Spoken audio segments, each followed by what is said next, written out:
And so it was like, I'm staring at this thing and I'm like, is this a creature? Is this real? Is this thing going to move? Like, did something fall out of the sky? Is it dead? Yeah. Like, what am I looking at? I didn't even know what it was. And then I saw it start to get up on its haunches, and it got up, kind of leaned on its elbow.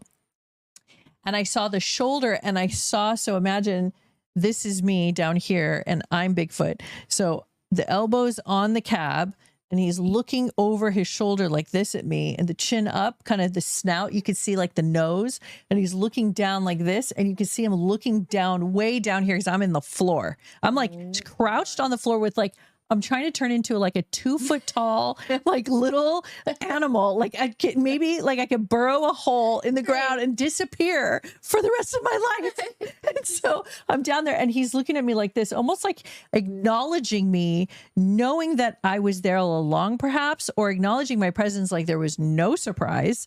And almost like he wanted to scare me, or on purpose did that.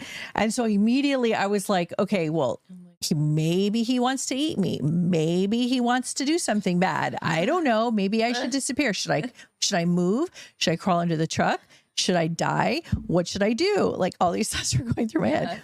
And so in that moment, this is where I was wondering if I was blipping out in and out of dimensions like they do, or if I was in a spirit guide format, because sometimes I like to don the invisible orb, energy orb, motility, or when you mobility, like I'm moving around in an orb. That's what I like to do, and sometimes in dreams.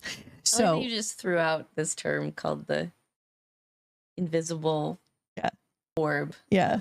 That's like a whole other it's a whole nother podcast episode. That's a whole nother podcast. Just explain that. Where I decide not to be in the human form. So I take the form of an energy orb. Yeah. I get tired of just being human for a minute. So I'm just like, let me just be an orb right now. But I don't know I'm going to be an orb. Sometimes it just happens. And I'm like, I'm sure you guys have experienced where you go into a room, but when you, wait, hold on a second. Hold the phone. Hold on. Wait. I'm being bad. So, sorry. No, you're just being Scorpio moon.